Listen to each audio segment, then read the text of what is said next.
we decided on world domination and how DeFi is taking over the world because I can remember, and I'm sure you guys can remember too, situations where we would be in a room at some conference back in 2022 or something, and it felt like there was just not much going on. But things have changed. Now DeFi is taking over the world. Banks, institutions, DATs, treasuries, there's public companies, there's things happening across all swaths of the industry. So maybe let's just get people caught up. Like, what do you guys think is the most exciting things that are happening, like, in this day and age? Because we've came a long way. A lot of the technical conversations that we had have actually bared fruit. So what do you guys think is the most exciting things that are happening nowadays? I think we're all going to say the same thing, so I'm going to front run you guys. Institutions are here, right? I think that's been the biggest change. In the past, we just catered to farmers. We catered to people that came and went, sold their tokens. But now we have very mature markets connecting to our own. These folks don't need crazy incentives. They don't need memes or sort of like crazy stuff on Twitter. All they care about is like, does your protocol work? And that's something we can definitely give them, right? And so it's been very nice to have them come on and bring the size that they have with them. That's been, I think, the biggest change. Yeah. Have you guys seen in your protocols, have you seen any changes, any adaptations that have taken place as a result of this new onslaught of size coming into our industry? From my experience, like I started DeFi since like 2019, which was like pretty much start.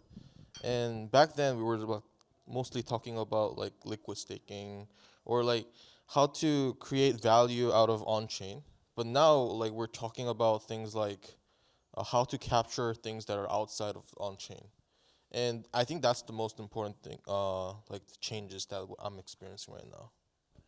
Okay. Yeah, I think for me it's also like the technology's just gotten better. That's enabled us to do more performant tasks on chain.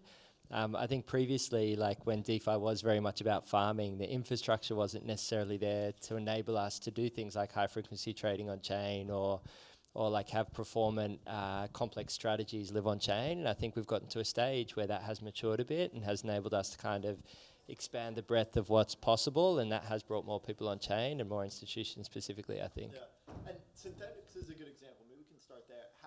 You guys were around when there were no institutions. We were just catering to farmers. So how has Synthetix, the protocol, adapted to a more mature capital landscape? Yeah, so we're actually in the middle of a big transition. Synthetix did kind of, well, we take a lot of credit for kicking off DeFi Summer, being one of the early protocols to kind of formulate liquidity mining on Uniswap back in the day. And now kind of the way that we've evolved was we always wanted to provide derivatives products. But again, like back then, providing derivatives products during DeFi Summer when gas was crazy was just unimaginable. We pivoted to L2s and had a strong L2 focus throughout 2021 to 2024, and actually have come full circle, and we're actually about to relaunch a perp DEX on Ethereum mainnet in the coming weeks. With the premise that, like, again, the infrastructure's just gotten so much better that's enabled us to kind of come back to mainnet and launch a product where ultimately I think we see a lot of the volume, a lot of the activity, a lot of the TVL. I know Mo talked about it just before. Like he was, in fairness, he did speak a bit about the L2 roadmap as well, but like in all of his slides, he showed that 90% of TVLs on Ethereum compared to other chains, 90% of that TVLs on Ethereum mainnet compared to L2s. And so I think for us, being able to do that on L1 and provide that experience on L1 is where we're headed and where we're excited about. Yeah, and the Ethereum Foundation and Ethereum in general is doing a lot to try to scale the L1, scale blobs, improve the UX, and generally make this very usable. Actually change this so that it's not just early adopters, but it is something that the mainstream can use. And the mainstream is showing adoption in stablecoins. And we're going to talk maybe about the knock-on effects of stablecoins. But Ben, I'd first like to start with generally how you're seeing the stablecoin landscape. You know, Circle, Tether, these guys are doing great. Athena doing great. But we've also got a long tail of stablecoin issuers and also decentralized stablecoins that are really coming alive. So maybe you could just talk about the growth that you guys are experiencing at CAP. Yeah, I mean, for us, there's been a huge wave of yield-bearing stablecoins. Obviously, you have Tether, you have USDC, and a lot of T-bill wrappers. But the biggest growth we've seen from new companies have been in the yield-bearing stablecoin space.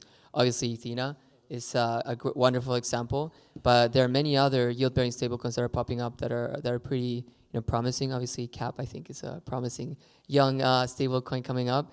And the big thing for these yield-bearing stablecoins is sort of proving that they're not degenerative, alternatives to USDC or USDT. They can also be institutional products because institutions don't just want payments; they also want yield. And so that's kind of what we're focusing on. And one of the benefits of this, because this is a DeFi panel, but stablecoins are the most fundamental unit here, and then they'll ultimately get deployed into a lot of these protocols. I had a conversation with Arthur Hayes, and he kind of famously predicted this 126x price appreciation but it was all fueled based on new stablecoins coming into the industry, and then stablecoins goes into DeFi, creates revenue creates buybacks, creates price appreciation. So kind of in that same vein, guys, to the DeFi protocols here, how will you see this new influx of stablecoins? What do you think that is going to mean for each of your businesses? Jake, maybe we could start with you. Yeah, I view stablecoins as like tokenized like funds. Like I think it's like when it comes to denomination of like how to give dividends or how to give yields, stablecoins is the most like direct way to give out yields. And in that sense, I think what we do as a Mitosis, I was thinking of how to explain it in a more like funny way. And I think it's like we're like a lubricant between DeFi protocol and LPs, and we help people to protocol to raise capital, and on behalf of users, they don't have to search all these other protocols. And what we basically do is we give a lot of options for users to whether what to pick, and have the tokenized position on top of it. When there's more and more stablecoins, we essentially have a tokenized position on top of Mitosis. We've previously had call with CAP as well, and all the other DeFi protocols as well. And I'm really excited. There's like many different stablecoins out there in the market. Yeah. CAP mentioned. No, actually, something that people really forget about when discussing stablecoins, and you mentioned it with the funds, is money market funds. Nobody talks about the money market funds. And now with Genius Act, they might be the biggest winners, because if you're a USDC, USDT, you can't share your yield, it's illegal. But if you're Franklin Templeton, if you're BlackRock, if you're Wisdom Tree, you have pegged assets that are sharing yield. And they function exactly like stablecoins, only that they're permissioned. And so I think one, it shows the power that they have in the U.S. government with their lobbies, because they were able to sort of escape the banks coming down on stablecoins. But now, for example, for us, we're not partnering so much with the stablecoins. We're more partnering with the money market funds, because they can serve us way better collateral. Not only can they meet the AML requirements of our institutions, they can pass on yield, and they're just as liquid. You can off-ramp billions of dollars of Benji today at no slippage. And so I think they might be the silent winner coming up. Yeah. Ben, same question to you. What as a result of all this stablecoin influx, what's changing? What's happening on Synthetix? Yeah, I mean, simplistically for Synthetix, and those who don't know, we're a perps provider, and so just more liquidity on chain just naturally gravitates to utility, or where it can have utility.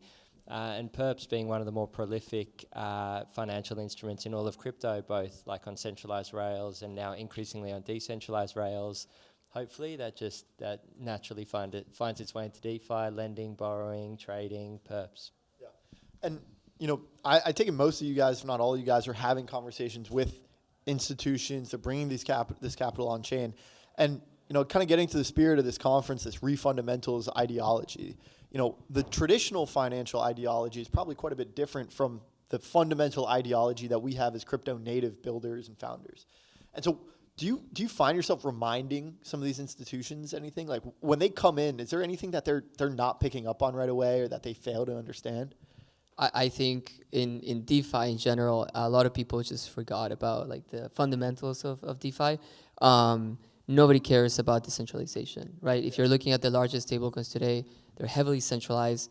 Nobody looks at the proxy contracts, multi-sigs, all these time logs. Like nobody really looks at that. They look at, can this project scale, and do institutions like them? Right? I think that's been the biggest focus. So they're almost reminding us that like you're building a financial project, you should focus about liquidity. Yeah. Should we abandon our decentralization priorities? I don't think so. Okay. I think at the end of this cycle, we'll see a lot of these centralized projects sort of break down because at the end of the day, these sort of like centralized approaches lead to corruption, lead to humans making errors, and we saw it in the last cycle with like BlockFi, with Celsius. These centralized approaches to yield don't work, and the folks that stick to censorship resistant, trustless nature of DeFi, I think they'll outlive these people that are forgetting about centralization. Yeah, and I think there's certainly a series of trade-offs that you have to make. I think that one of the ways that they keep reminding us that you do need some level of, well, ultimately we kind of keep ending up back in this cycle of like you can't go fully decentralized, fully distributed, because then you just don't get a product that anyone wants to use, and you end up sacrificing a lot in terms of like what you're offering the market. And so I think there are sweet spots in the market that we're still kind of fumbling trying to find, and that's ultimately to me where a lot of protocols are making trade-offs at the minute in terms of like, okay, we know we need a product that competes with, at a minimum, competes with our counterparts in Web 2. Otherwise, you're just not going to get. You're not going to get people transitioning. Like the onus is on us to make a better product, to make people leave what they're comfortable doing and come on chain. And in some instances, or a lot of instances, you just can't do that by like fully embracing what ultimately is like the true ethos of distributed systems. And I think that's where there is a delicate balance, and that's where I think some do go too far. But I think there does need to be a bit of give and take. Yeah. It's almost like our growing up moment as DeFi, because now we're really seeing institutions here, we're seeing real money here, but that comes with a lot more responsibility. And so, yeah, we were all at one point very happy with the V curve wars and all this stuff and all this fun kind of DeFi that we used to live in. But now we're kind of growing up as an industry, and there's a lot more capital. And so we need to think more about what does the world want for finance as opposed to what do we want for finance. Yeah, it's like we're entering this practical era, this maturation and the capital that comes with it. But you guys still are core to your products that you're launching. And so, Jake, I'm actually curious from your side, restaking kind of came and went a little bit, but, you guys are still very focused on kind of capital formation for a lot of these markets. Mm-hmm. So have you guys adapted your strategy at all? And what do you think the landscape looks like now when it comes to, capital formation for LPs? Yeah, I think I first kind of want to talk about we were just talking about the institutions, and the first core principle why Mitosis kind of started was because there's like a huge gap between the institutional capital providing liquidity into DeFi and retail providing into DeFi. Like retail providing into DeFi, they normally just like get information from Twitter, and mostly from Twitter. And they think if it's a good idea, then they put some of the liquidity and participate in some pre-sales. But like the way how like institution they work is like they get this like core information from the starters, and they get this most risk hedged yields. And we think there's like a huge discrepancy. And I think it's not like a really problem, but there needs to be a place, there needs to be more kind of even marketplace where people can kind of compete in a more financial sense. And also for both institutional and for retails, they can play around with this like their liquidity positions and can trade basically with like financial freedom. And from Mitosis perspective, what we provide is a playground or EVM compatible playground for institutional and both retails can play around with their liquidity position with multiple applications. And the core thesis behind is that eventually institutional, when they provide liquidity into DeFi, they would want to dump their position to retail. Yeah, and in retails they would want to buy institutional DeFi position like cheaply, and like I think there's like void in the market for that, and also it's kind of early to discuss about this idea, but yeah. Yeah. No, I think, you're saying out loud what everyone's thinking. But you also kind of mentioned like the ability for, retail and institutional to interact in one common environment.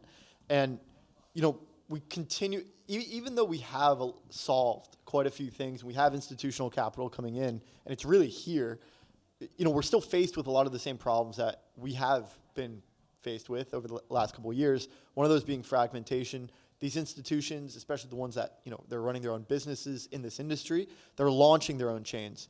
And so when you guys are thinking about going into some of these L1s, these L2s that are starting to pop up as a result of these institutions building out the rest of their infrastructure, how much will you extend into this environment? How will you kind of treat these multi-chain deployments, especially when there's capital there? Like we saw Plasma, $7 billion in a matter of a week. So when you see these institutional chains popping up, what's the reaction to it? I mean, I think there's like a new chain every month with like crazy incentives, and we know how it goes, right? Like with people moving between chains to chains. I don't think there's too much of a benefit to chasing those. I mean, if you look at the big stable coins, how they've tried to, get grants on all these different chains, at the end of the day, less than 10% of their supply comes from outside of Ethereum. So it's fun while it lasts because people are coming in and, there's a lot of TVL and then it goes down.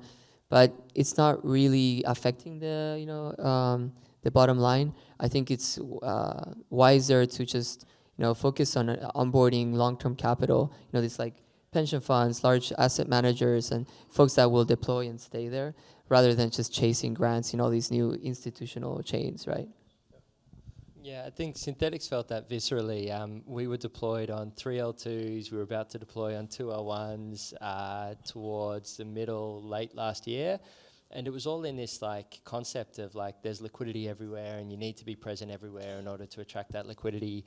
And I think the kind of penny drop moment was like that liquidity that lives on L2s is just so mercenary. It just goes to the next farm, to the next chain, to the next application, to the next exciting airdrop, whatever it may be.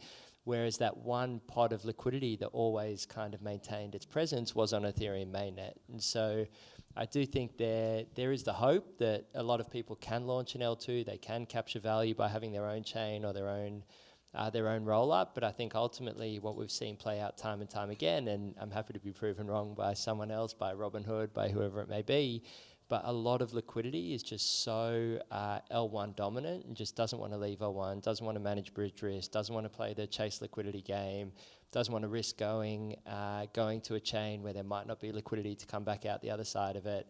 And so I think that's why a lot of liquidity has always remained on what I believe to be the most secure network, which is Ethereum. And so kind of playing this chasing game ultimately I think hasn't been that effective for Synthetix, and I don't think has been overly effective for many. Jake, anything else? Yeah, I mean, I want to talk about something like when multi-chain narrative kind of pop out, like people were talking about, liquidity fragmentation is a problem. We are going to fix problem by building our new bridge. And eventually, bridge never solved any kind of problem. Like if, even layer 0, they kind of created like a OFT, but in the end, all these other bridges are creating their own version of OFTs, and then it eventually kind of extreme the liquidity fragmentation. And from my perspective, what I've been keep talking about is like there's eventually gonna be multiple chains, like 10K amount of chains. I don't know, but the problem is liquidity fragmentation is not a real problem. It is a problem when the system doesn't fully synchronize each other and doesn't provide like the capital efficient financial market. And then the perspective of the industry should think about is we should think about, there's eventually gonna be multiple chains. How are we gonna support capital efficient trading or capital efficient lending or any kind of DeFi actions, even when there's multiple chains? And from this perspective, Mitosis is an L1, but we support vault contract on many different chains. We currently support like 11 different chains right now, and from any of these supported chains that we do, like we can interact with any kind of DeFi protocol that wants to raise capital from retails or institutions. When people provide liquidity to these via Mitosis vaults, the liquidity position is being created on top of Mitosis chain, and then you can use that into a DeFi protocol on top of Mitosis. And that's the thesis that we think we can be like the inaugural marketplace between multiple chains. Liquidity is opportunity cost. Like kind of long, yeah, but yeah. Kind of like a hub nexus. Awesome, guys. I think we're out of time. But is there any questions that anyone has? If not, we'll wrap up. I think it's been a great panel. No? All right, guys. Thank you so much. Give it up for our panelists.